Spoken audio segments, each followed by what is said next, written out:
Levantar-me-ei, irei ter com meu pai, e direi: Pai, pequei contra o céu perante ti. Já não sou digno de ser chamado teu filho. Faze-me como um dos teus jornaleiros. Levantando-se, foi para o seu pai. Quando ainda estava longe, viu o seu pai e moveu-se de íntima compaixão. Correndo, lançou-lhe ao pescoço e o beijou. Só até aqui. Senhor meu Deus e meu Pai, em nome de Jesus, o seu amado Filho, em cuja presença aqui estamos, fala, Senhor, aos nossos corações, porque somos carentes de ouvir a tua voz. Tu conheces as minhas limitações, mas eu conheço a sua grandeza, e o seu poder opera segundo elas, porque sem ti nada sou, nada tenho e nada posso. Mas contigo sou, tenho e posso tudo aquilo que a tua palavra diz que sou, que tenho e que posso. Me usa, ó Deus, mediante a graça que me foi dada, para pregar a tua palavra, pois a tua graça, unicamente a sua graça, me basta, em nome de Jesus. Amém. Podem tomar os vossos assentos na presença de Deus. A passagem é conhecida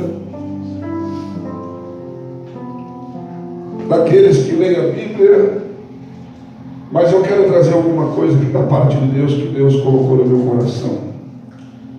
Amados, Jesus aqui está contando uma história para judeus. E um filho dizer para o pai que queria a herança com o pai vivo, o filho reivindicar a herança com o pai ainda em vida,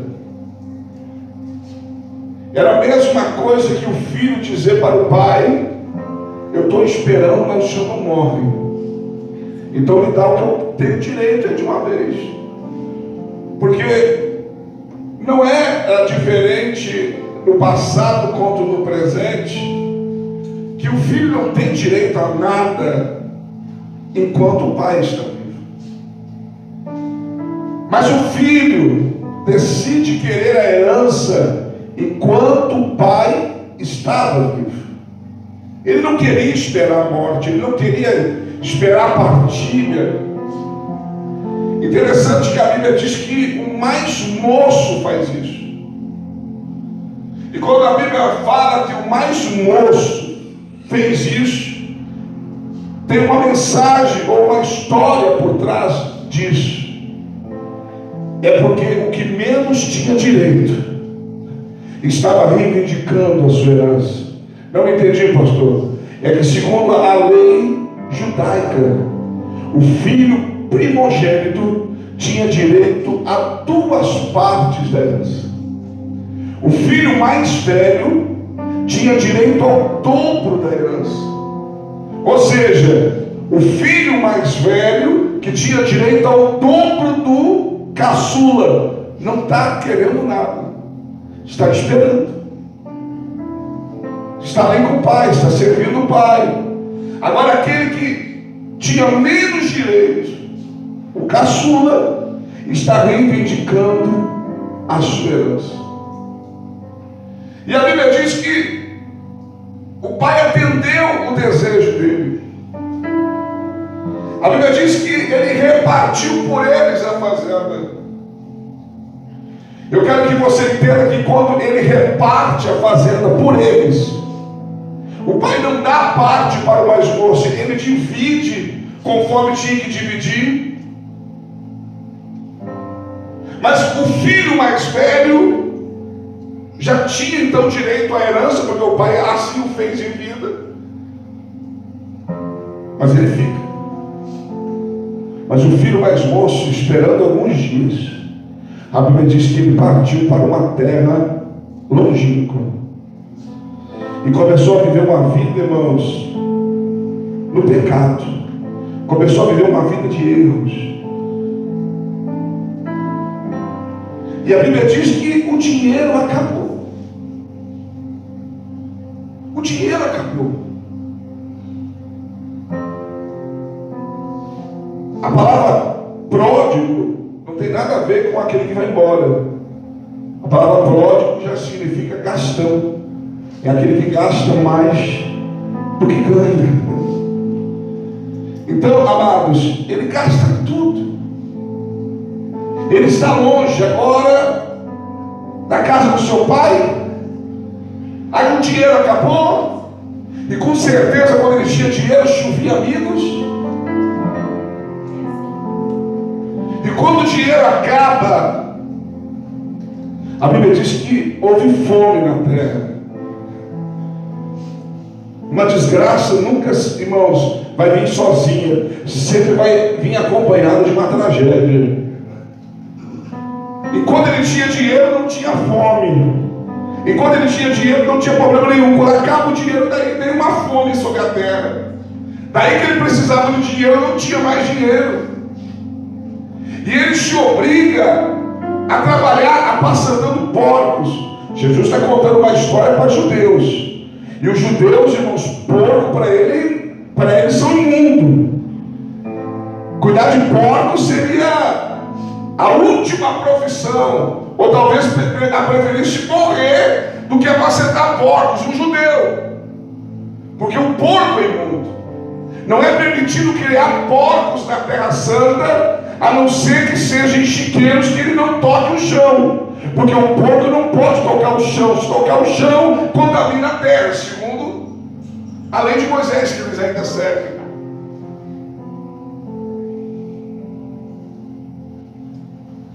E quando acaba tudo, está fazendo porcos, não tem dinheiro, tem uma fome sobre a terra, e a fome dele era tão grande, irmãos, que eu costumo dizer que ele chegou ao pior estágio de uma pessoa, porque ele desejou comer aquilo que os porcos comiam. Ele não comeu, mas desejou. E só de desejar comer aquilo que os porcos comem, a comida dos porcos, amados, é porque a pessoa chegou ao fim do poço, ao fundo do poço, ao pior estágio da sua vida.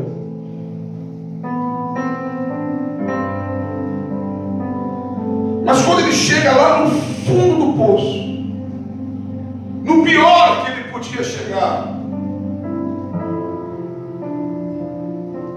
a Bíblia diz no versículo 17, e aqui começa a minha mensagem, que ele caiu em si. Cair em si significa tornou a razão. E disse: na casa do meu pai, os jornaleiros têm fartura de pão. Jornaleiros são os trabalhadores.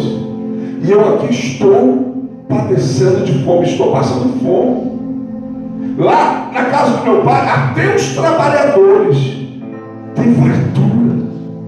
E eu estou aqui trabalhando para os outros e ainda não tenho nada para comer.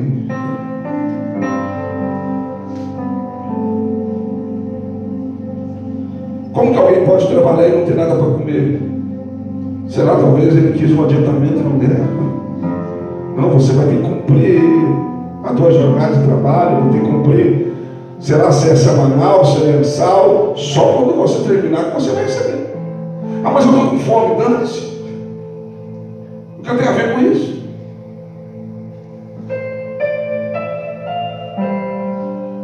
O tema da minha mensagem é 6 atitudes do filho pródigo para poder voltar para casa. Diga comigo, 6 atitudes do filho pródigo para ele poder voltar para casa. Porque lá, quando estava no fundo do poço, amados, ele viu o erro que ele tinha cometido. Eu prego uma outra mensagem nesse mesmo texto, 4 motivos porque o filho pródigo saiu de casa. Vou dar uma palhinha para você só. Primeiro, ele perdeu o amor pela casa. Mas perder o amor pela casa não significa, irmãos, que a casa não era boa, é que às vezes a gente é burro demais. Segundo, perdeu o amor pelo pai. Queria ir para longe do pai. Terceiro, perdeu o amor pelo próprio irmão. E quarto, perdeu o amor pela herança. Porque desperdiçou ela da noite para o dia. Primeira atitude do filho pródigo para poder voltar para casa foi cair em si. Não adianta você dizer para uma pessoa que ela está errada, irmãos.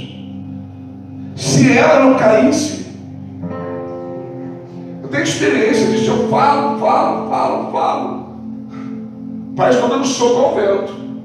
A pessoa não cai em si, irmãos. A pessoa não reconhece. É que nem o viciado, né, em cigarro. Ele compra um maço de cigarro, lá tem uma foto lá terrível na capa do maço de cigarro, e o Ministério da Saúde advertindo: fumar é prejudicial à saúde, provoca câncer. E assim mesmo a pessoa vendo a foto de alguém que sofreu por causa do cigarro, acabou até morrendo por causa do cigarro, e o Ministério da Saúde advertindo, mas a pessoa está lá. Porque a pessoa que tem que cair em si, amados, que a vida que ela está vivendo não é vida para se viver. É a pessoa que tem que cair em si, que ela está errada e ela precisa mudar. Porque você acha, amados, por mais que seja uma parábola, mas se fosse uma história real, ou se é uma história real, você acha que até ele sair o pai não deu 1000 conselhos para ele? Não faz isso, meu filho, pensa bem no que tu vai fazer, meu filho, não sai por aí com todo esse dinheiro, vão te roubar, meu filho, essa herança é para a tua vida. Vai nem aí. Diz que se conselho fosse bom não se dá, não tem dia.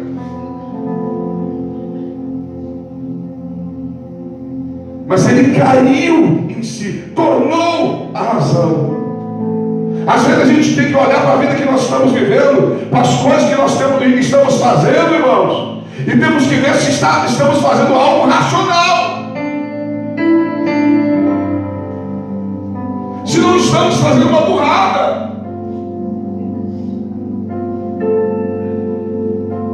Nós temos que saber que as coisas geram consequências.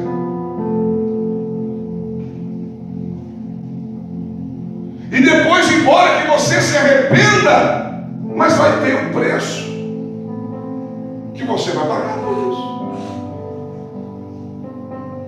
Então, a primeira atitude dele foi cair em si. Eu estou errado, gente. Eu estou aqui, gente, nessa situação. Os trabalhadores jornaleiros da casa do meu pai nem trabalham nessa situação que eu estou trabalhando aqui. E eles têm fartura de pão e eu estou aqui passando fome.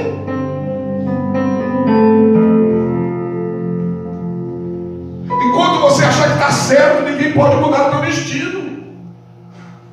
Mas quando você reconhecer que está errado, aí as coisas podem começar a mudar. Até Deus vai poder te ajudar. Como que Deus vai ajudar uma pessoa que a pessoa acha que está certa?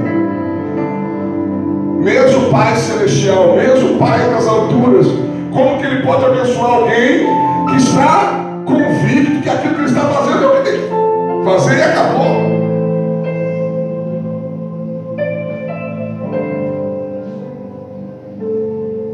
Segunda atitude, verso 18, ele diz: levantar-me-ei, irei ter com meu pai. Eu vou me levantar dessa situação e vou ter com meu pai. Aleluia. A segunda atitude para o filho pródigo poder voltar para casa, ele teve que ter o desejo de se levantar naquela situação. Tem gente que está caído, irmãos, mas nem você estendendo a mão para ele, ele acarga a tua mão para se levantar. Nem você dizendo para ele: levanta daí, ele se levanta. E eu costumo dizer, eu gosto muito de, quando tem um texto que fala sobre se levantar, porque a Bíblia fala muito sobre isso. E eu costumo dizer que Deus nem fala com quem está caindo. Ezequiel 2:1 diz, o profeta, disse Deus para o profeta: ponha-te em pé e eu vou falar contigo. Se coloca de pé e eu vou falar com você. Deus está dizendo para o profeta Ezequiel. Isaías 60, versículo 1: levanta e resplandece a tua luz, e a glória do Senhor vem nascendo sobre ti. Se você levantar, vai resplandecer a luz, e a glória vai nascer sobre ti. Mas se você ficar do jeito que está, não vai não. A Bíblia diz em 1 Coríntios 10:12: quem está em pé, cuide para que não caia. Para Bartimeu, o cego, voltar a ver, a mensagem foi essa. Marcos 10, 49 e 50. Levanta-te, o mestre mandou te chamar. E a Bíblia diz que ele se levantou, jogou a sua capa fora e foi ter com Jesus.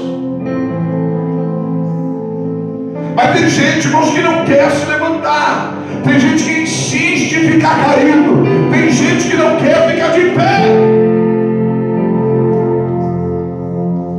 Tem gente que gosta de ficar caído e as pessoas tenham pena dele ainda. Deixa eu te ajudar, eu não tenho fome. Tem gente que adora, quando você diz, coitadinho, coitadinho, daí eles chega até a amolecer. Ei, Deus não te chamou para ficar caído. Se você caiu, se levanta. Se você caiu, se levanta. Deus nessa noite está dando para você. Se você em alguma área da tua vida você caiu, Deus está dizendo: levanta nessa noite. Toma uma posição nessa noite. Levantar significa tomar uma posição, tomar uma atitude de ficar de pé. Levantar significa: eu não vou ficar aqui prostrado.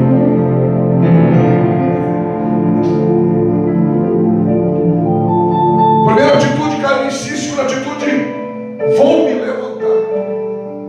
Alguém pode dizer comigo nessa noite? Vou me levantar. Vou me levantar. E às vezes o levantar, irmãos, é no sentido espiritual. Você tem que dobrar o teu joelho no chão, botar a boca no pó. O levantar, às vezes, é você, irmãos, fazer um jejum. O levantar, muitas vezes, irmãos, é você buscar mais a Deus. O levantar, muitas vezes, é você querer fazer algo para Deus.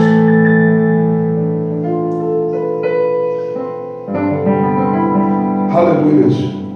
Terceira atitude do filho pródigo para poder voltar para casa. A Bíblia diz, no verso 18, ele diz: levantar-me-ei e irei ter com meu pai. Eu vou voltar e me consertar com meu pai. Escute o que eu vou dizer para você. A terceira atitude é voltar atrás para se consertar. Tem pessoas, irmãos, que tomou uma atitude errada, está quebrando a cara, mas prefere continuar quebrando a cara, mas não quer voltar. Não quer dar o braço a torcer. Eu não volto para trás, eu não dou o braço a torcer. Eu vou, eu me arrependo, eu começo com a alerta e tudo, mas eu não vou voltar para trás. Tem gente que é assim, irmão. E às vezes não quer voltar para trás porque tem alguém lá para se consertar. E as pessoas não querem dar o braço a torcer. Tem pessoas que preferem destruir a família, preferem destruir o casamento, preferem ver a sua vida financeira se acabar, mas não volta para trás para se consertar.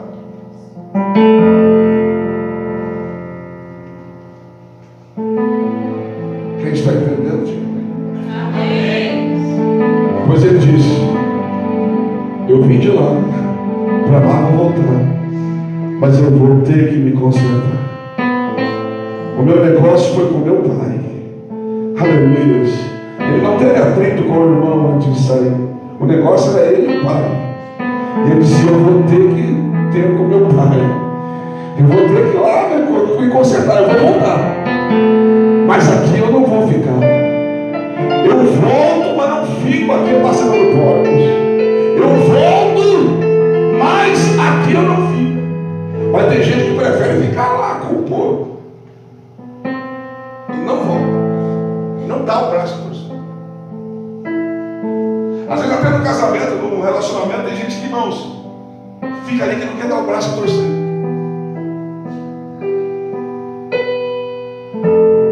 Não quer reconhecer que está errado, não quer pedir perdão, não quer... Não.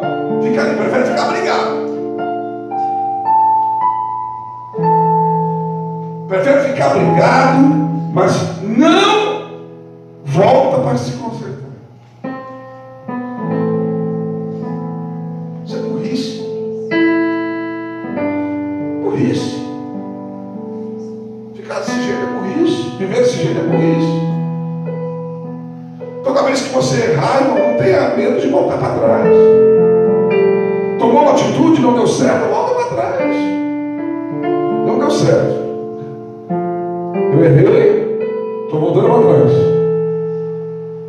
Mas é melhor do que continuar no erro e se arrebentar cada vez mais. Se ele continuasse ali, a vontade de comer a comida dos porcos passaria a ser uma realidade. Ele ia comer essa comida.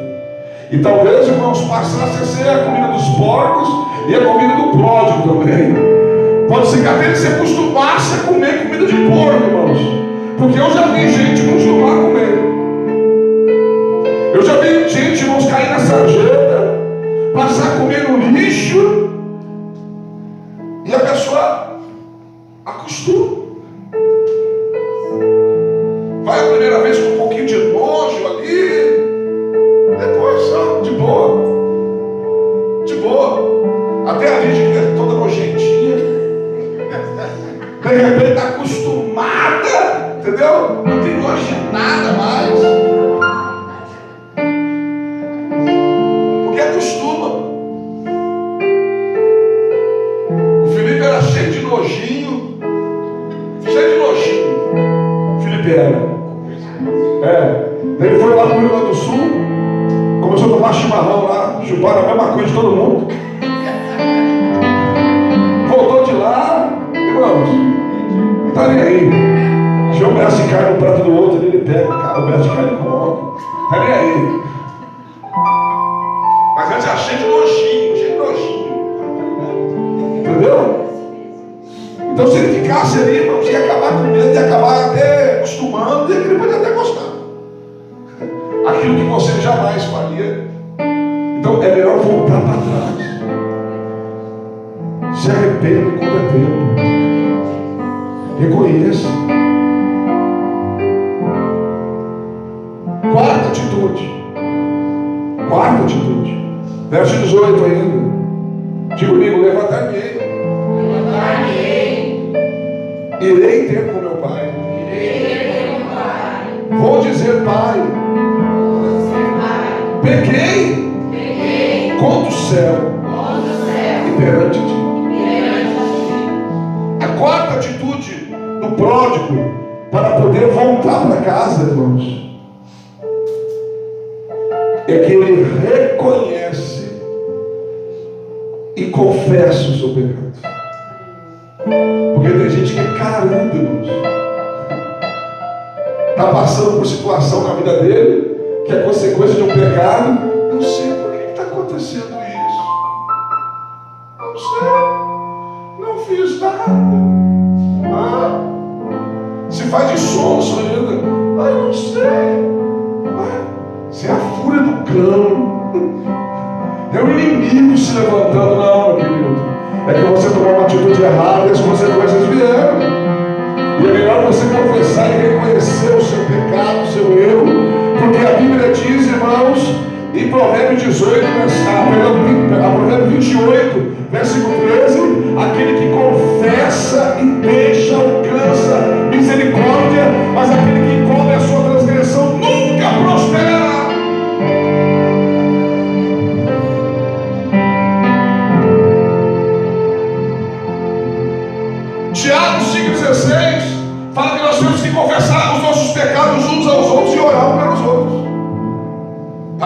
seremos curados. Mas a gente quer se fazer de vítima.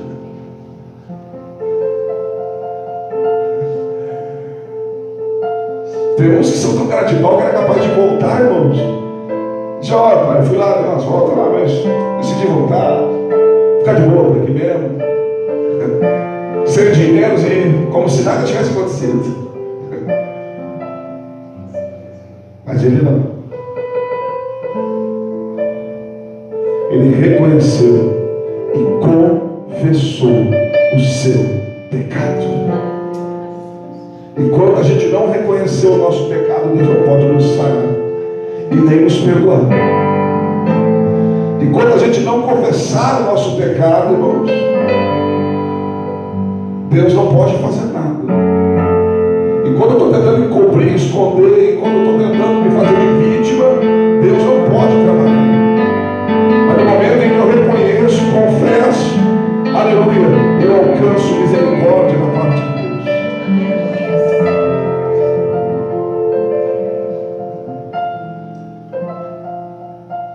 Quinta atitude. Primeira, caiu em si. Segunda, vou me levantar. Terceira, voltar e se consertar.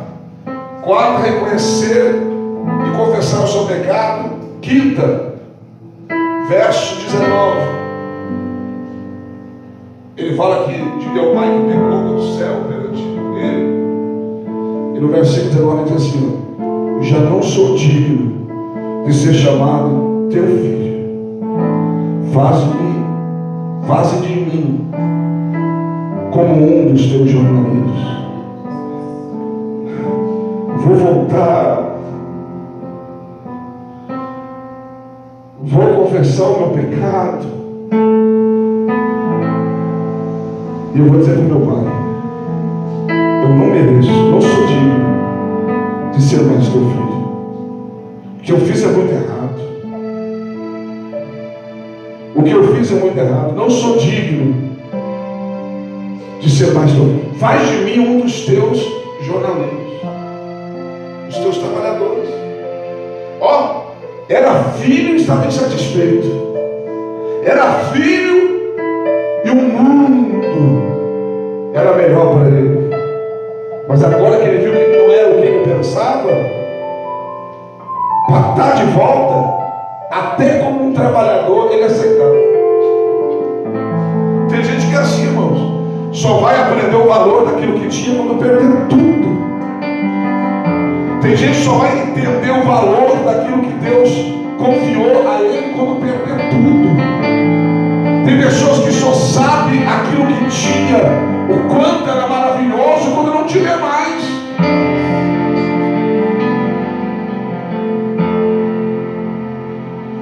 Ele dizer que não era digno de ser filho, que queria ser um jornaleiro, é uma atitude de humilhação.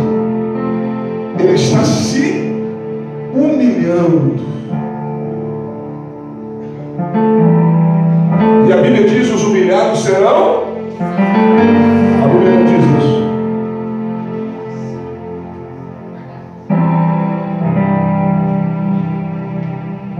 A Bíblia diz, pastor, não diz.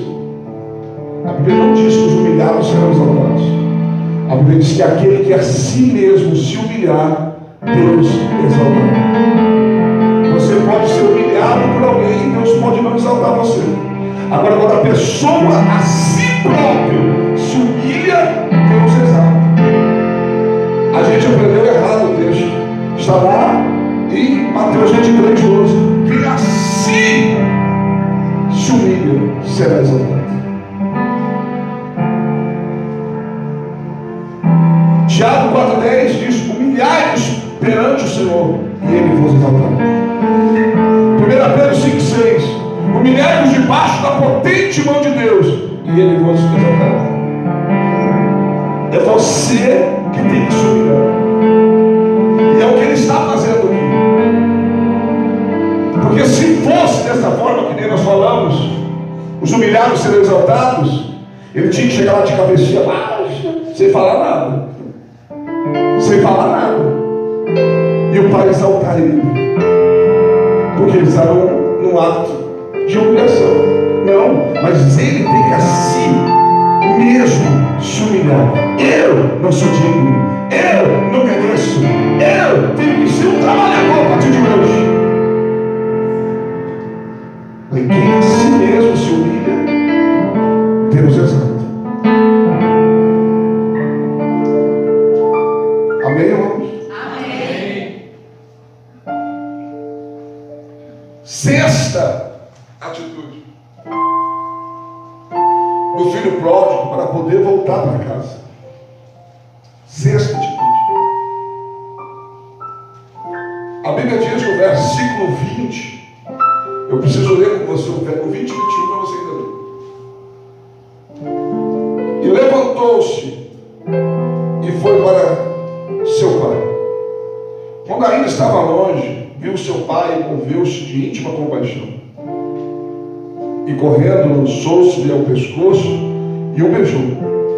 E o filho disse: Pai, pequei contra o céu, perante ti. Já não sou digno de ser chamado teu filho. Olha para mim. Nós precisamos voltar aos versículos que nós meditamos. Ele disse que ia se levantar. Não disse? Sim ou não? Sim, irmãos. Ele disse que ia ter com seu pai. Sim ou não? Sim. Ele disse que ia dizer para o seu pai que pecou. Sim ou não? Sim. Ele disse que ia dizer para o seu pai que não era digno mais de ser filho. Sim ou não?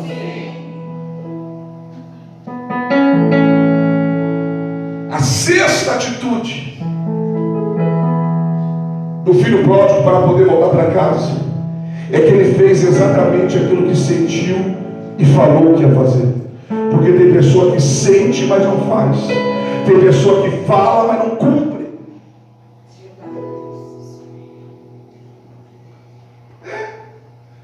Estou precisando me levantar, mas nunca levanto. Estou precisando ir lá ver com meu pai, nunca vai. Vou dizer, diz nada. Às vezes até vem num culto como esse, pensa em se consertar, se conserta coisa nenhuma. Acabou o culto, já até esqueceu daquilo que jurou que ia fazer. Não adianta você sentir e não fazer, e muito menos falar e não cumprir. Tem gente que sente.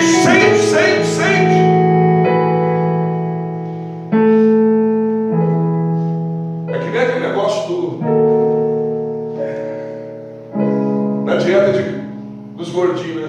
Sente, estou precisando fazer uma dieta, vai nunca mais. Estou precisando dar umas caminhadas, né, pastor? Mas nunca dá. Vou mudar a minha alimentação. Está sentindo, está falando, mas não faz.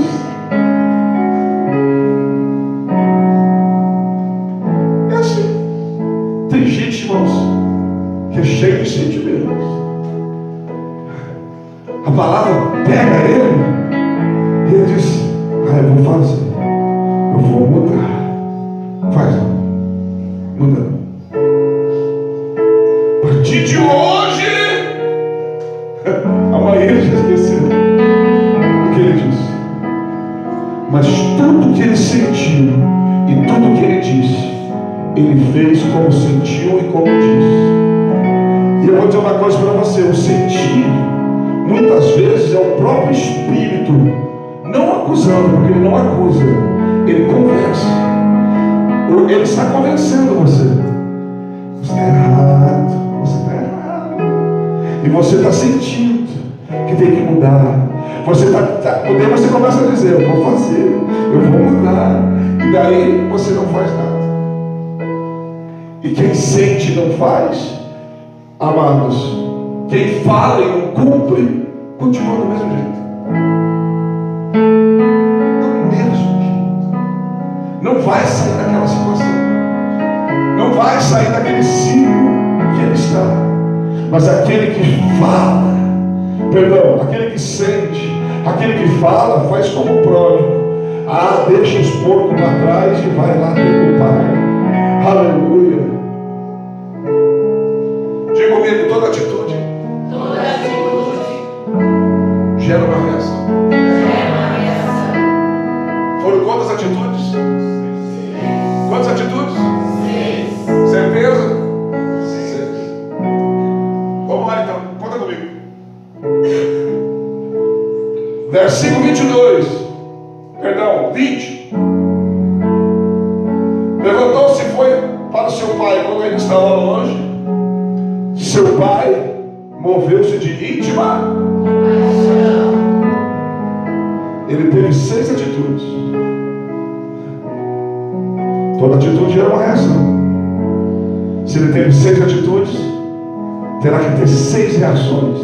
Primeira reação, quando o pai vê o filho de longe, move-se de íntima compaixão. A primeira coisa que ele recebe do pai, já avistando ele de longe, é a compaixão. A Bíblia diz que o pai corre no encontro do filho. E daí, qual é a segunda? O pai lança no pescoço dele e dá um beijo. Com aquele beijo, o pai falou mais do que ele falou para o pai. Porque ele pode ter falado tudo que ele falou, ter cumprido tudo que ele disse, mas um beijo, aleluia, antes dele falar qualquer coisa, o pai já estava dizendo: eu te amo, você é meu filho, bem-vindo de volta, aleluia. O beijo estava dizendo: seja bem-vindo.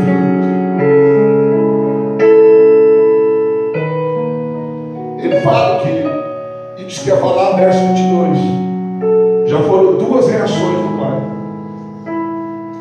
22, após o filho dizer para o pai que não era mais digno de ser chamado de filho, verso 22, mas o pai disse aos servos: trazei depressa a melhor roupa e vestir o meu filho.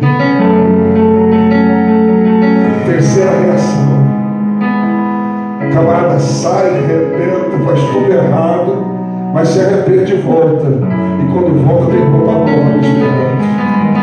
Você não entendeu o mistério? Se você voltar, o pai tem roupa nova para te dar. Aleluia! Eu não estou pregando para desviado nessa noite, eu estou pregando para crente que precisa mudar as atitudes. Eu estou pregando para crente que já foi alvo da presença de Deus e hoje não é mais como era. E Deus está dizendo: volta!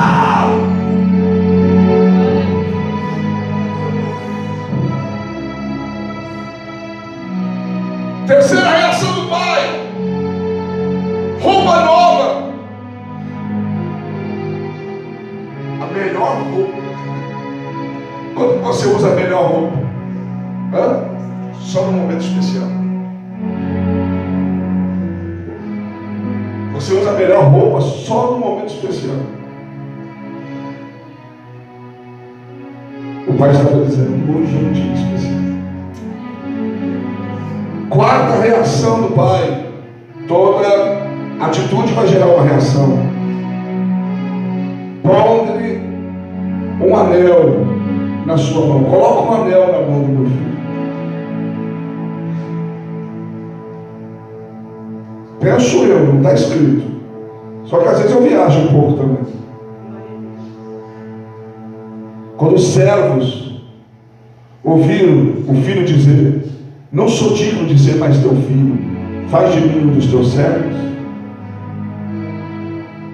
Eu penso eu, que talvez o servo pensava: é isso que ele merece, né? Eu faria pior até. Só que o pai quer dar uma resposta, não ao filho. Preste atenção. Não ao filho. Porque para ele ali, irmãos, tudo que o pai estava fazendo, para ele o mais importante era estar de volta na casa. Mas o pai quer dar um recado para todos daquela casa. E o pai diz: coloca o anel na mão do meu filho. E o anel, amados, passado do pai para o filho, significava que o pai estava legando ou delegando autoridade àquele filho. O pai estava dizendo: a mesma autoridade que eu tenho, estou passando para o meu filho. O pai está dando um recado para todos os servos daquela casa: o meu filho não é servo, o meu filho é senhor nesta casa. O meu filho quebrou a cara, o meu filho fez coisa errada, mas eu restituo a autoridade a ele nesta casa.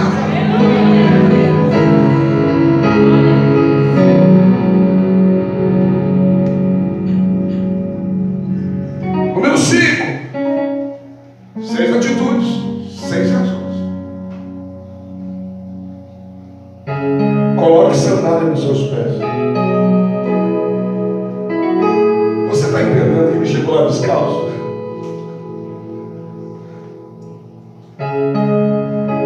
O pai não diz: troca o calçado do meu filho. O pai está dizendo: coloca sandália nos pés do meu filho. Meu filho chegou aqui descalço. E o pai diz: coloca calçado nos pés do meu filho. E agora ele está dando um recado não para os da casa, mas para o próprio filho. Quando o pai diz: coloca calçado nos pés do meu filho, ele está dizendo para o filho: você errou, mas eu acredito em você. Você ainda vai longe. Eu vou calçar os teus pés para você andar. Eu confio em você. Você errou, mas você ainda vai muito longe, meu filho. E para isso você precisa estar com os pés calçados. Sexta atitude. Reação do pai. Verso 23. Trazei o bezerro cevado e matai-o. Então comamos e nos alegramos, porque este meu filho estava morto e reviveu, tinha se perdido e foi achado, e começaram a alegrar-se. Aleluia. A sexta reação do pai para com o filho foi matar o bezerro cevado. O bezerro cevado, irmãos, ele era guardado, confinado, irmãos, numa baia, num lugar separado. Para quê? Para que a carne ficasse macia, para que não caminhasse longas distâncias e a carne ficasse dura. E era guardado para um momento especial. E o pai está dizendo: hoje é um momento especial. Hoje aqui nós vamos comer bezerro cevado. Hoje nós vamos comer aquilo que está preparado e guardado.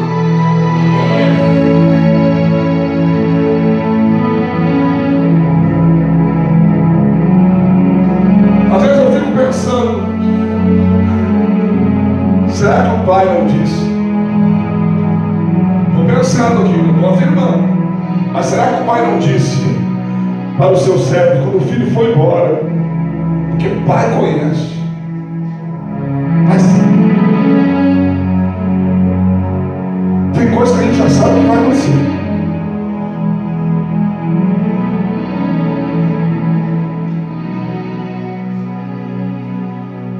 Às vezes por experiência, a gente sabe, não vai dar certo, vai quebrar a cara, vai fechar a porta, a gente sabe. Eu fico pensando: será que quando o filho saiu, partiu, pastor Luiz, o pai não diz para os servos: pega o bezerro aí e guarda ele aí, porque nós vamos precisar de um bezerro cevado, guardado, porque ele vai voltar.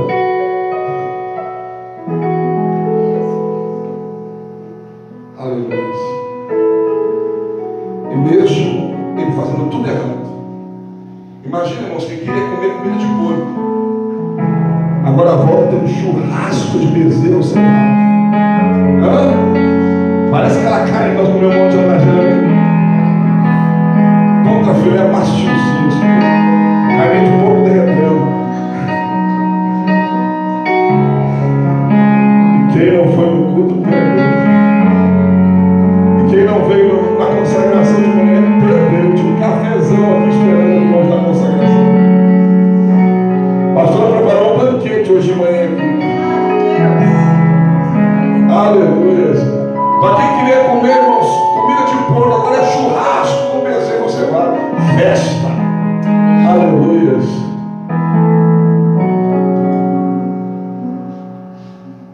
E isto só aconteceu porque ele tomou atitude. Às vezes nós não estamos vivendo o que poderíamos viver, porque precisamos tomar atitude. Deus está esperando a gente. A gente quer a reação antes da atitude. E a reação não virá antes da nossa atitude. Primeiro tome uma atitude. E ela vai gerar uma reação. Se coloca de pé.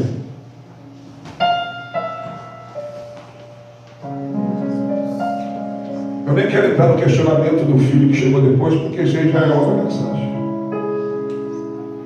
Agora, uma coisa entenda, irmãos.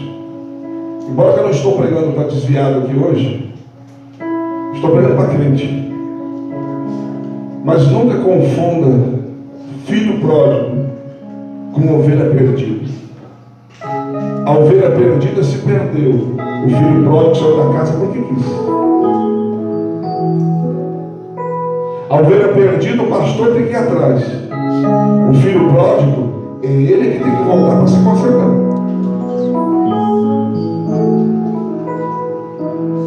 É ele que tem que voltar. Foi ele que quis sair. É ele que tem que vir pedir perdão. Amém?